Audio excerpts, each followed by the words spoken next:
In this chapter, we will see p-n junction. So far, we had learned about the n-type semiconductor and p-type semiconductor.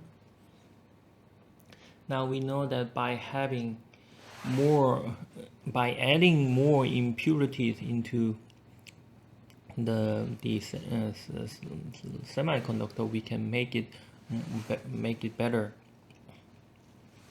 better conductor, right? So now the thing is, we have two different types of the semiconductor N and P. Now we combine them, we put it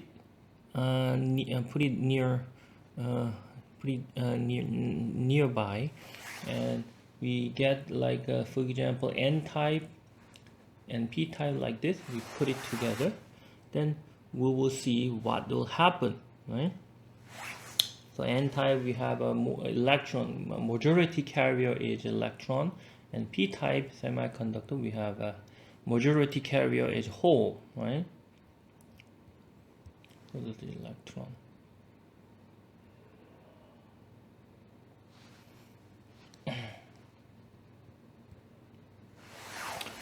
Now the symbol for this p-n junction, this is called the diode. The diode, and the one terminal called the cathode, and the other one is anode. Actually, diode can conduct only one direction, from right to left for the given symbol notation. So current cannot flow the other way, right? Only one direction, from anode to cathode.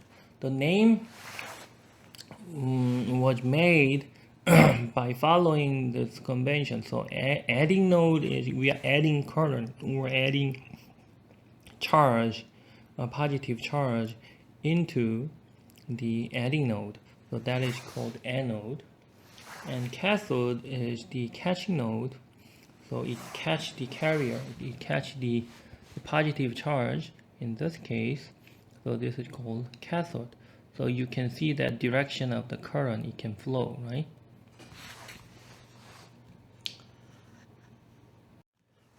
Now since we put a N-type and P-type semiconductor put together, this share the one the silicon lattice. The left hand side we have a lot of free electron, and right hand side we have a lot of free holes. If we put it together, then what will happen is that on the left hand side we have a lot of concentration on the of the free electron. On the right hand side we have a lot of concentration in free hole. Then what will happen? So we had learned the two different mechanisms of what the charge mobile carrier can move. One is drift and diffusion, right? In this case, what will happen, right? In this case, diffusion happens, right? Because one concentration is very high one side. So by diffusion, the electron move to the right and hole move to the left, right? By diffusion. So here to there by diffusion.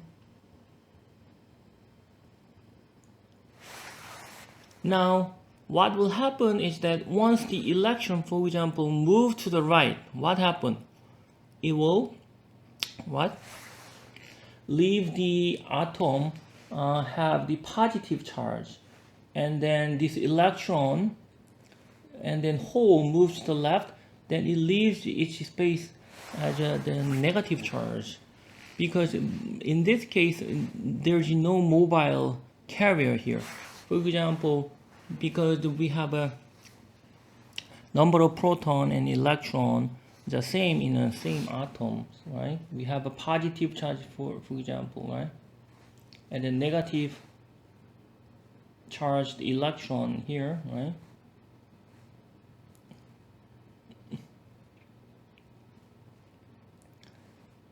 So 1, 2, so we draw that outer space.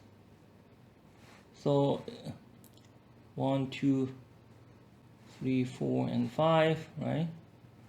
So plus, let's say we have how many at the outer shell? We have 5 electrons out of n type, so 1 moves to the right, then total the charge of the characteristic of the charge is the, and now we have the number of proton at the center. We have the positive charge, so the overall net charge will be the positive, right? Positive charge. The net is positive charge because one electron is missing. But in this structure, the remaining 4 electrons will be shared by the other silicon that is immobile, that creates the what? Covalent bond, right? This creates the covalent bond. Right?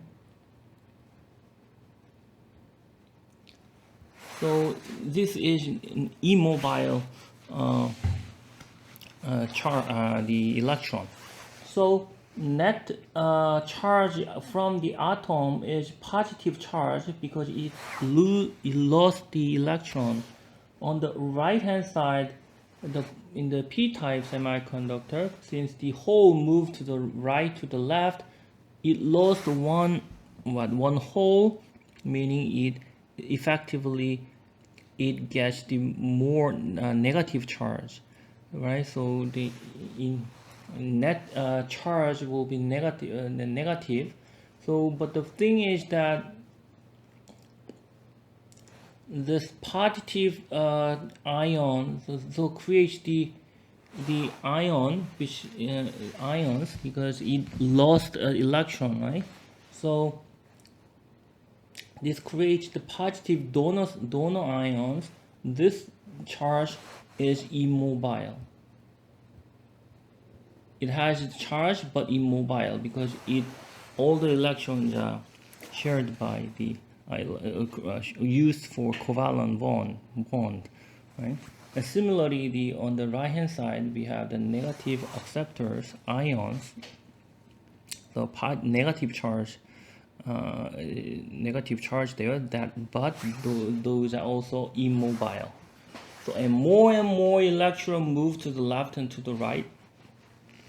This immobile charge area will getting larger and larger. So immobile charge area getting larger and larger until something is balanced. So what? So once this called the depletion region. Why is it depletion? Because there's no depletion. This is depletion of immobile charge. Mobile charge. That's why we call it depletion region. As the free electron or free holes moves to the right and left, we are creating more and more depletion region. What happened is that because the ion it has the charge polarity like this, it creates from the positive to negative charge. We had what?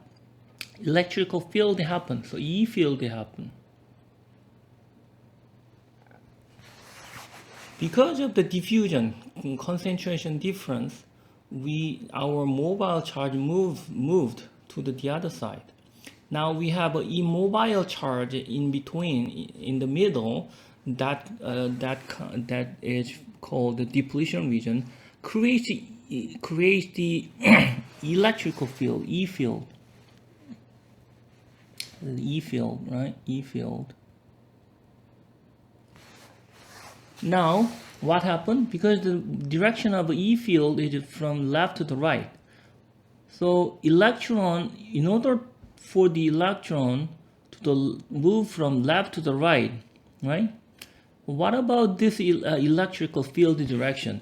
It actually prevents the movement of the electron to the left to the right, because the electron try to move against the E field direction.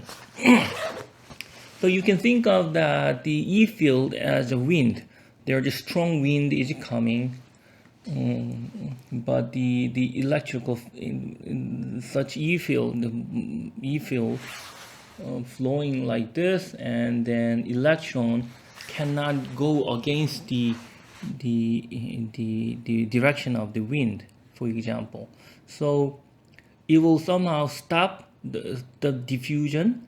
So it will it will find the stable equivalent the state. Now we will get something like this, right? Equivalent. Finally, we get this kind of charge distribution formation. So we have the left hand side, lots of a mobile electron. In the middle, we have a depletion region with a very strong E field. And on the right hand side, we have a p-type, which has the lots of hole. So if you move in, look inside in detail, the strength of the E field, you can see that at the exact middle, we'll get the highest E field. If we are moved away from the middle, the E field, electrical field strength will getting weaker and weaker, because if you put a line in there, left hand side equivalent charge is like this, only 5 charge there. On the right hand side, number of equivalent charge is the what? If you cancel out plus and minus as a pair, then you get the same, right? So you get this weaker and weaker E field, right? Because the net amount of a charge will be different along the x-axis. Okay, so the E field profile will be like that. So finally, what we can see is that initially it starts diffuse, but at equilibrium, E field will stop the diffusion current. Okay.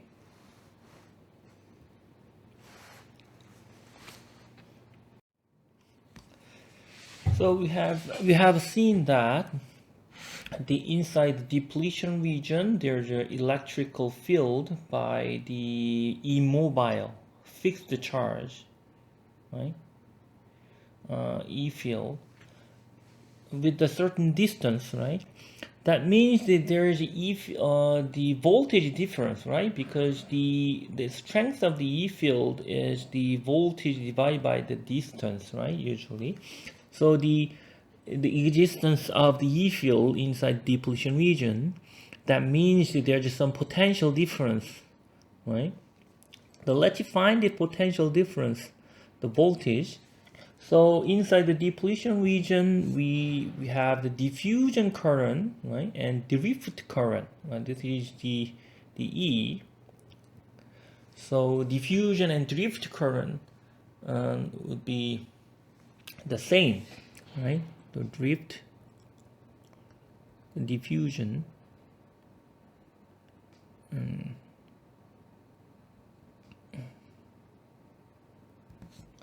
So for the same volt for the plate, two plate, let's say we have the distance here and the two plate, the distance.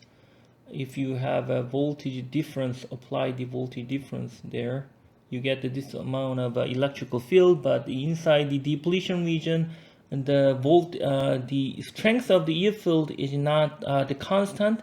It moves, right? So we have to take the derivation like this.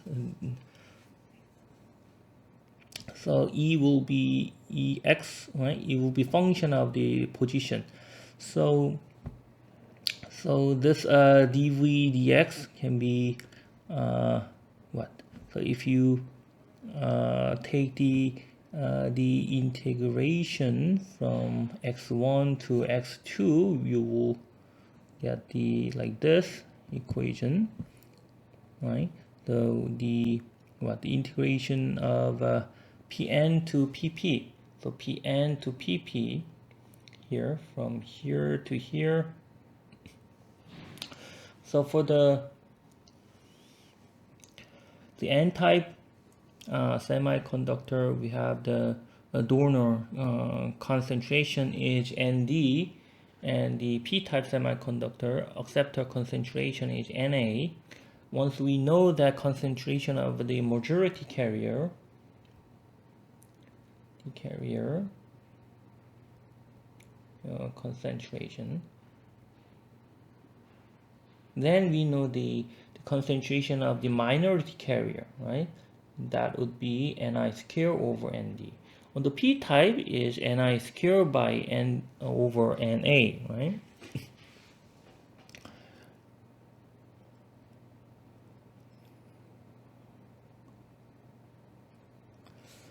So we take the integration, right? So we will get this, and then if you from 1 to 2, we can find that we can derive this voltage difference at between x2 and x1. We can find that voltage difference would be defined by like this, right? So this voltage difference is called the built-in potential, that is V0 absolute here, that is defined by the KT over Q ln PP over PN, right? So as you can see here, the potential, the difference would be VT, KT over Q, that is the thermal voltage VT, ln PP, majority carrier concentration over the minority concentration in the N-type, right? So this concentration difference give us the potential difference, right?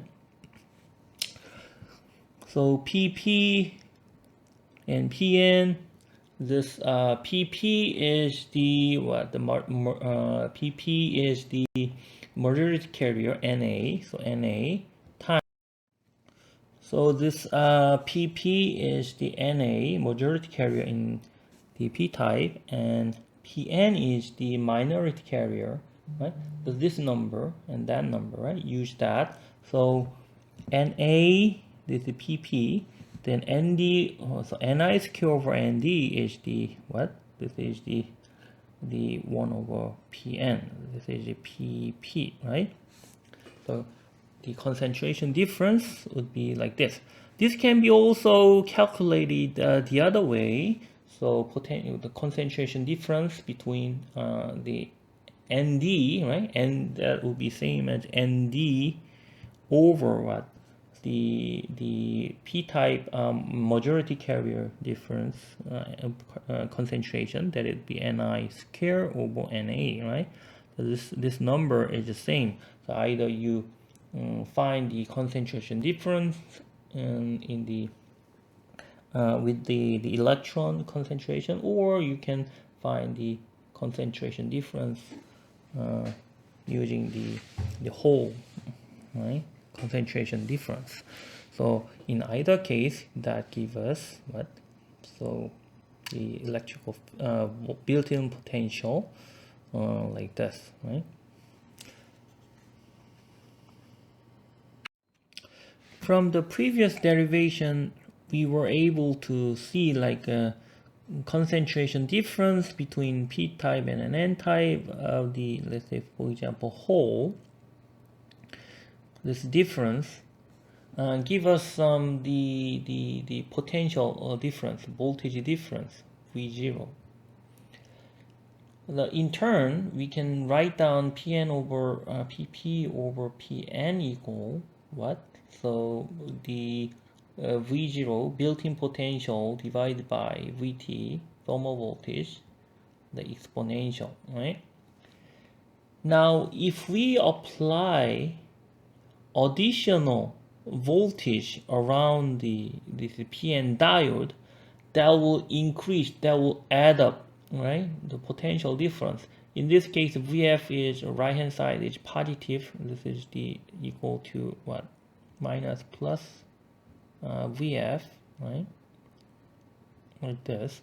So that will be exponential V0 minus, this is a different direction, so V0 minus Vf divided by Vt. So if you apply the external voltage like this, then the concentration difference, the ratio of the concentration would be the different, right? Would vary, according to the external voltage applied, right? That will be reduced at the edge. Actually, the concentration will be different.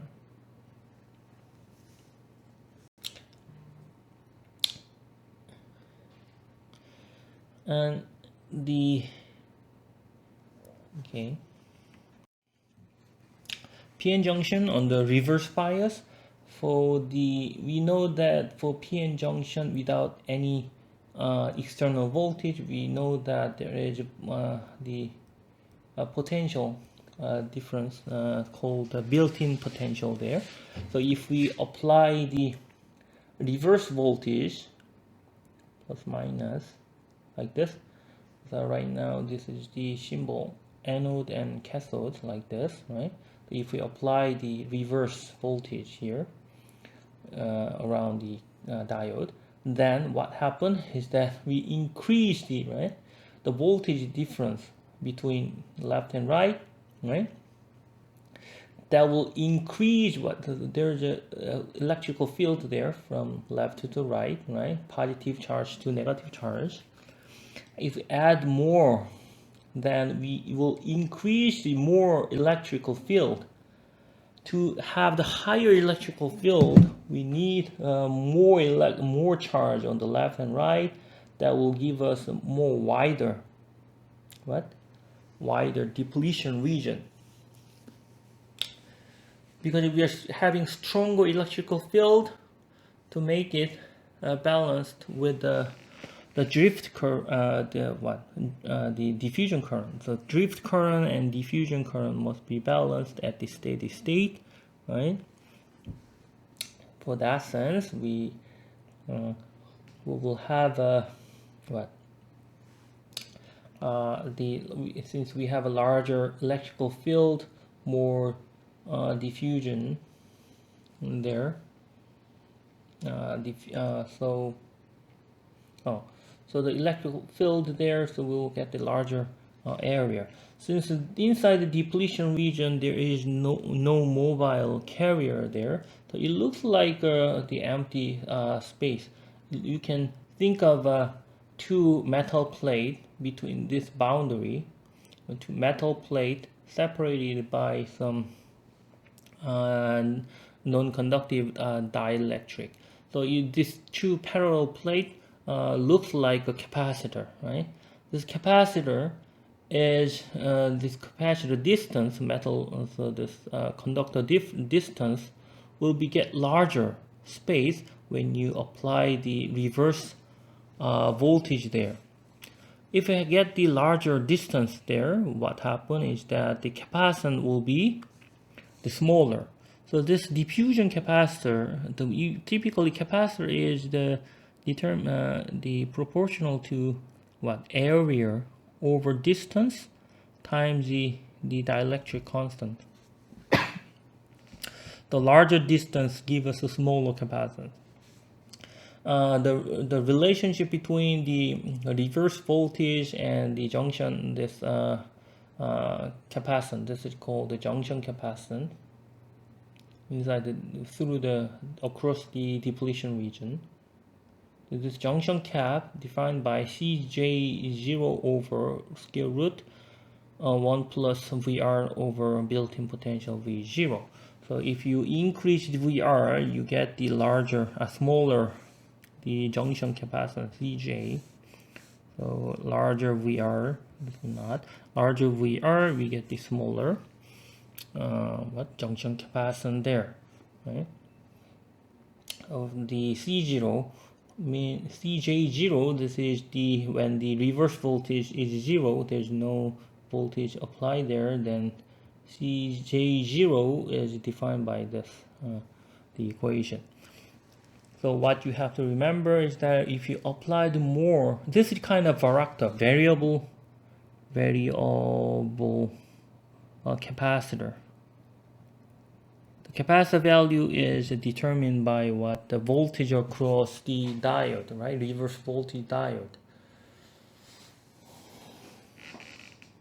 Right? So larger voltage applied across the larger reverse voltage, reverse voltage is applied, then you get the smaller junction capacitance. Okay.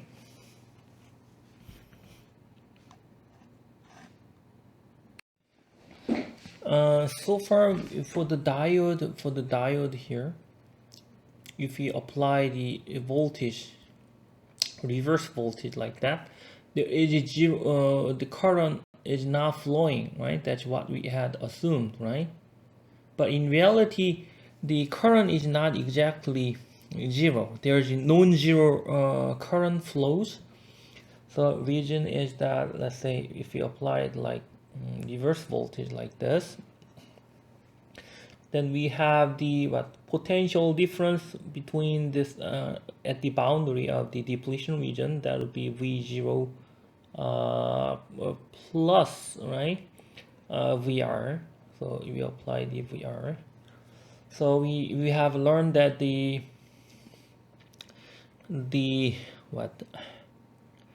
concentration difference between P and N side when we applied our we found that the concentration difference, so PP over, let's write down here, so PP over PN is that what, so exponent VT the what, so wait a second, so what was it, so potential, built-in potential V0 plus VR, the potential difference would be VT times Ln, what, PP and PN, right?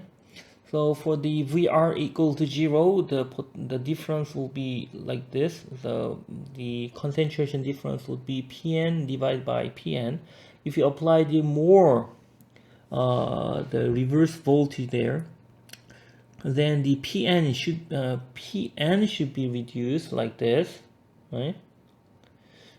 Because larger electrical field, imagine there's electrical field there, by applying larger voltage there, the electrical field becomes stronger. So there's a strong wind there. You can imagine there's a wind blowing from left to the right because of the charge there. Any electron, the hole there will be swept by the strong electron. So the concentration at the boundary will goes down, so smaller. So this concentration is Pn at the boundary here. So if you assume that the concentration is linear across this n-type boundary there is a finite slope there, right, in the concentration. That means what? This is diffusion current, right? Diffusion current actually happen by having non-zero concentration there. So there is a non-zero small diffusion current actually the flows because of the minority carrier concentration gradient there, right? The minority carrier and carrier gradient there. Similarly, on the right hand side, the electron is the minority carrier. There is the concentration difference happen by having concentration gradient happen by having external larger reverse voltage there. Now this small current is called the reverse saturation current. So when you remember the diode equation there, we had VD